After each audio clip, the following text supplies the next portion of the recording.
Good evening.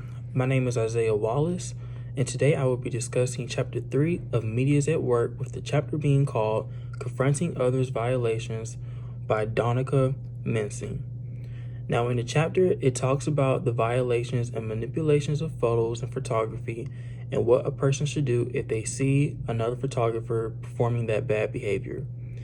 In the chapter, it uses an example of David Calvert, who is a recent photojournalism graduate, and he's a freelance photographer who just opened up his photography business.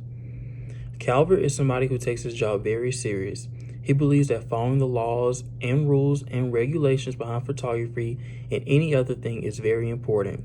He believes that breaking the rules is a bad thing. So while he was at this major sporting events, he was sitting behind this experienced photographer, and while he was watching him, he caught the photographer using Photoshop to Photoshop another person out of a photo. He was very surprised and shocked because, one, he knows that that's against the rules and regulations, and two, the photographer is experienced.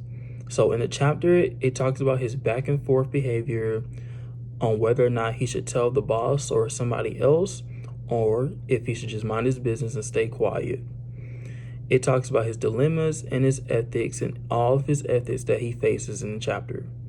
One example that a student used is that if a boss or somebody hired tells a photographer to record all of Atlanta, the good side, the bad side, the suburbans, the rich areas like Buckhead, and the photographer decides, okay, I'm only going to record and show the good parts of Atlanta and the pretty parts, whether or not if that's manipulation and if a person should tell and report that to the boss.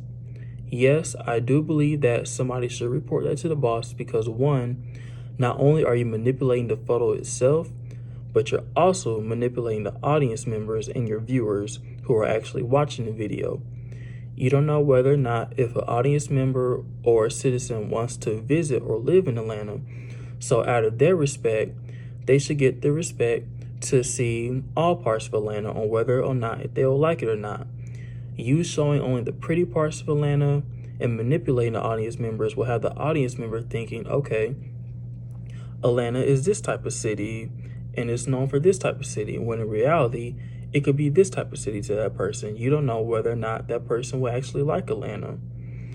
So yes, I do believe that does goes against the rules and goes against the regulations, and I do believe if somebody was to see something like that, they should report that to the boss. Because, one, you're going against the rules and regulations, and that's for any type of job and career. And two, that's not the task that your boss gave you. Thank you.